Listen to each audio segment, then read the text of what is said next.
At ayun mga atmo, last part na ng ating Tayabas Loop. At bike check muna sila. Kasi palusong na lahat ang ating tatahakin. So we need to check the brake, the gear, kung nagpapalit-palit ba. Kasi mahirap pag sa lusong na mahina yung iyong preno. Kaya kailangan natin siguraduhin na okay yung preno. Kasi mga tukmol, kung akala nyo ay basta-basta lang yung pagbabike, so marami pa kayong dapat malaman tungkol sa pagbabike. Kasi napakadelikado. Kailangan kondisyon ang inyong mga bike na gagamitin. Complete ng preno, gear, kung nag-change gear ba or whatever na kailangan pang i-check. So yun ay kailangan nating i-check yung mga kondisyon ng ating mga bike, mga tumol. Okay, dahil panghuli ako para kita kayo sa aking video. Yan, sige po. Dito na po kami. Salamat po. Suotin, Okay. Yun, bawi naman tayo ngayon, no. Palusong na. Hanggang ano ito, hanggang doon. Preno naman tayo dito ngayon. Gas, malala ang preno. Wow. Hindi na kailangan pumadyak. Sabi yung inakyat natin kanina, oh. So ngayon, dire-diretso lusong lang tayo. Hindi na tayo pumapadyak. Oh, alam mo yung inakyat natin kanina.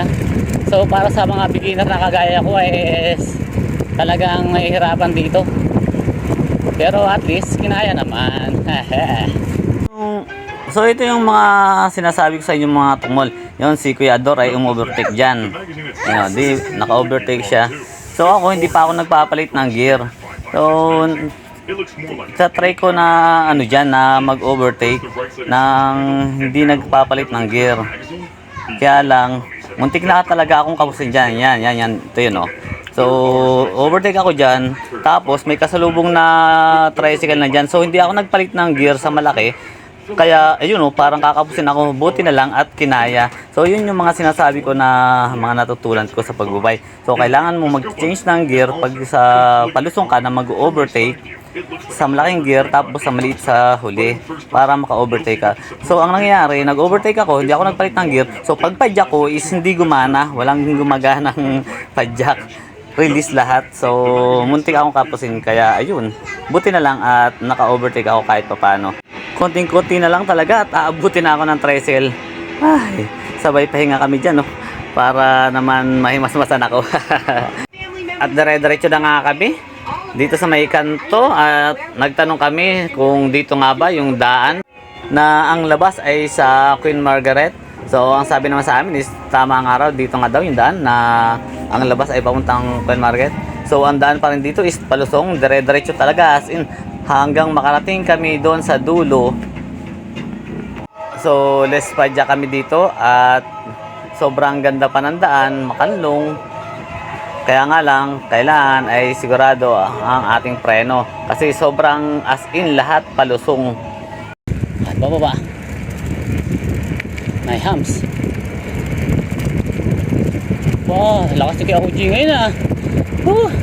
Tumatayo-tayo pa. Okay. Minus tayo sa padyak dito. Minus padyak. Ay, magpapot na tayo doon. Ang maganda naman yung daan dito. So, minus sa padyak talaga. Diretso tayo going, Queen Margaret. Ha? Diretso lang, ano? Yun. Sarap dito magbike, kanlong. Tama yung tip sa atin ni Kuya, kapatid ni Kuya Uji. Na makanlong dito. Alam na niya yung surkaran dito, eh. Yun, oh. Paspas naman, oh. Saglit lang sa atin yung Queen Margaret na yun. Saglit lang Queen Margaret, bagay ganito. Ay palusong. Oh, ayun, okay. Fast forward na tayo mga pamol. Dito na agad tayo sa spillway. So dito tayo sa tabing ilog dumaan. Yan, diretso yan, papuntang Lagos. So ayun.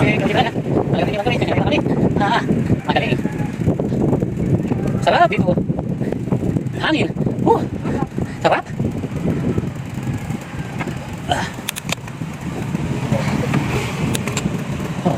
Ahon, sige. Ay, nalaman. Yan, may gawin.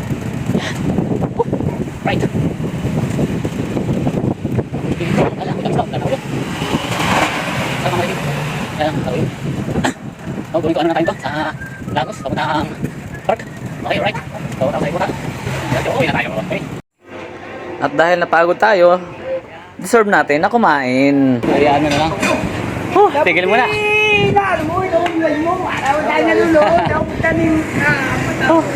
Stop over. Dalay ka na. Tayo muna. Gutom na.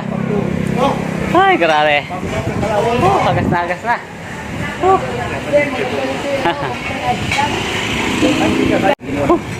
Kain muna ang mga bikers. Nagutom. Sarap, kumain. Gantong kalor. Hanggang dito na lang mga tungol. Until my next video. Alright.